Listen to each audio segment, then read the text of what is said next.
इकबाल एडवानी साहब की तरफ मैं चलती हूँ। इकबाल एडवानी साहब इन्होंने कहा इस वक्त कि हमें सबको दावत देनी चाहिए और हमें जो है अपनी पोजीशन बतानी चाहिए। हम तो मिनमिनाते रहते हैं दूसरे ममालिक के सामने, हमें तो अपनी पोजीशन का पता ही नहीं है। हम जो है इस वक्त एटमी ताकत भी हैं, हमारे मुल्क में वसाइल की भी कमी नहीं है, लेकिन हमारा जो एक गुफ्तगू का अंदाज़ होता है वो हम हमेशा झुक के बात करते हैं। मैं नहीं कहती कि आप बड़े उसमें बात करें कि जी वी आर समथिंग और हम अपनी जो चीज़ नहीं भी उसको शो करें, लेकिन अमूमन यही देखा गया है कि हम दूसरे ममालिक के सामने झुक के ही बात करते हैं और सिर्फ हम पैसे ही मांगते रहते हैं। ये रवैया आपने क्या इस दफ़ा नोट किया इस चीज़ को? हालांकि ईरान को इस वक्त ज़्यादा ज़रूरत थी हमारी कि वो यहाँ आता और ख़त्ते में किसी एक मुल्क को अपने साथ मिलाता। क्या कहेंगे आप?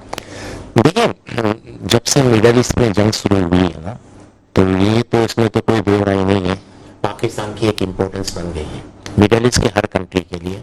मिडल ईस्ट के लिए भी बन गई है और वेस्टर्न के लिए भी और अमेरिका के लिए भी, क्योंकि इनके जो आज जो देखें, एक हम कुछ ग्राउंड रियलिटी अगर हम देख लें दुनिया की आज क्या है। आज रसिया और चाइना काफ़ी आगे आ गए हैं अमेरिका के खिलाफ और वो नहीं चाहते कि अमेरिका का असर रसूख मिडल ईस्ट में रहे, क्योंकि उनको काफ़ी प्रॉब्लम आ गई यूक्रेन जंग के अंदर। रसिया को काफ़ी प्रॉब्लम आ गई अमेरिका और वेस्टर्न कंट्रियों से, और चाइना हो गया, चाइना को साउथर्न सी में अमेरिका ने ब्लॉक किया हुआ है काफ़ी कंट्रियों को हाथ में लेकर। फिलिपाइन हो गया, मलेशिया हो गया, इन कंट्रियों के जरिए इंडोनेशिया। तो चाइना को और फिर ताइवान को भी काफ़ी असला दे रहा है। तो चाइना ऑलरेडी प्रॉब्लम में और अमेरिका हर जगह चाइना को मतलब कहीं ना कहीं ब्लॉक करता है। इसी तरह रसिया के साथ है। तब ये भी काफ़ी उभरती हुई ताकत है। अब इनका सबसे बड़ा टारगेट ही यही है कि मिडल ईस्ट में अमेरिका का असर रसूख कम हो जाए। अब अमेरिका का असर रसूख कम करने के लिए इनको इसराइल को कमज़ोर करना पड़ेगा।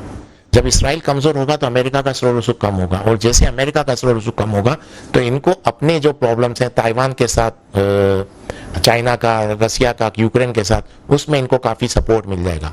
यानी अब ये दो मुल्क सामने आ गए हैं उस मिडल ईस्ट वॉर के अंदर।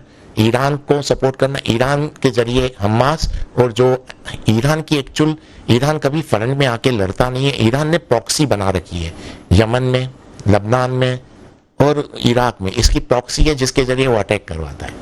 अब ईरान एक उभरती हुई ताकत बन जाएगी। मुझे लगता है आगे जाके मिडल ईस्ट का, जिसको हम देसी जबान में चौधरी बोलते हैं, शायद ईरान होगा, क्योंकि उसको सपोर्ट काफ़ी मिल रहा है, क्योंकि इसराइल को तोड़ना जरूरी है। इसराइल टूटता है तो अमेरिका टूटता है। अब रहा मिडल ईस्ट में जब ये प्रॉक्सी को इतना सपोर्ट कर रहा है, अब यमन हो गया, इराक हो गया, तो आपको पता है अभी यमन ने इतने ऐसे असला यमन को रसिया की तरफ से और चाइना की तरफ से दिए गए कि ये अमेरिका और वेस्टर्न कंट्रियों का मुकाबला कर लिया इसने। इतनी बमबारी होने के बाद भी इनको इनको वहां से जहाज नहीं निकल सकते। अभी कल की न्यूज़ है, जर्मनी ने तो विड्रॉ कर दिया कि मुझे यहाँ से अपने जहाज निकालने नहीं है। तो इतनी बड़ी पावर बनती जा रही है मिडल ईस्ट के अंदर, उसकी सपोर्ट रसिया हो रही है।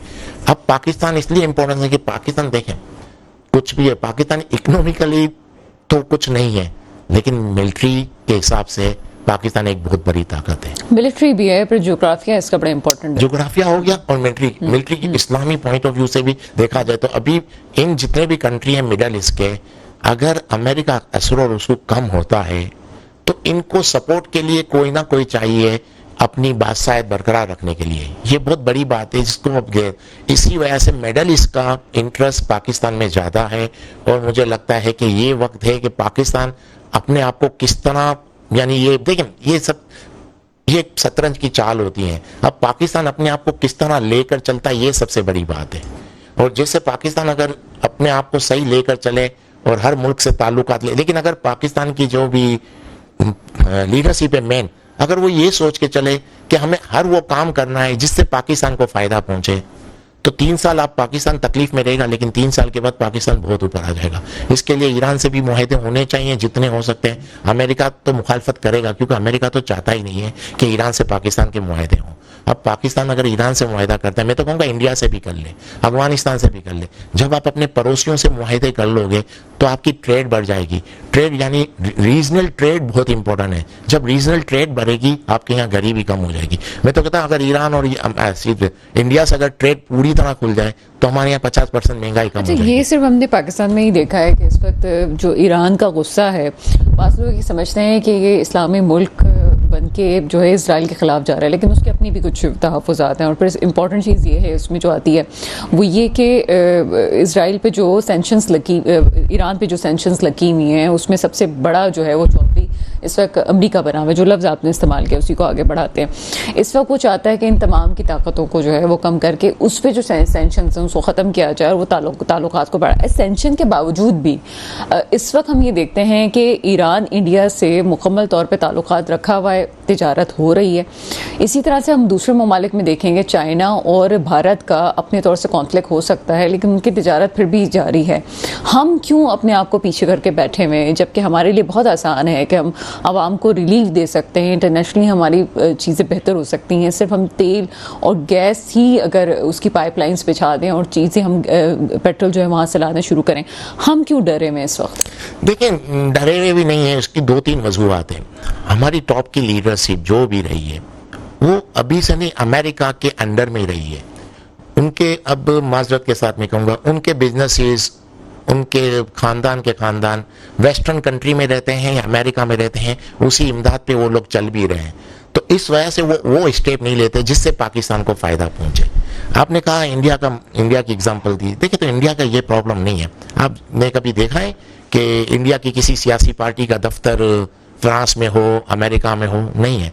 तो इंडिया को अगर पाबंदियां ईरान के ऊपर है तो इंडिया क्यों उसको खातिर नहीं ला रहा? उसकी वजह ये, वो इकोनॉमिकली भी स्ट्रांग है और उसके डिसीजन वो खुद ले रहे हैं। अभी जितने भी मुल्क है ईरान से, वही मुल्क अमेरिका से जो डरता है कंट्री या उस पर डिपेंडेंट है, वही उसकी पाबंदियों से डर जाता है। वरना ईरान के साथ अगर इंडिया ट्रेड कर रहा है तो इंडिया के साथ तो अमेरिका काफी ट्रेड कर रहा है। तो मकसद कहने का ये बात ये नहीं है कि ईरान के ऊपर पाबंदियां हैं इसलिए। जिसकी पावर है वो सब आंखों में आंख डाल के बात कर सकता है। पाकिस्तान को खुद को एक पावर बनानी पड़ेगी। उसके लिए मैंने कहा भले 3 साल आपके तकलीफ में आएंगे, हम तकलीफ में आ जाएंगे, 3 साल रहेंगे, लेकिन इसके बाद हम जो निकलेंगे इस चीज से, पाकिस्तान बहुत आगे जाएगा।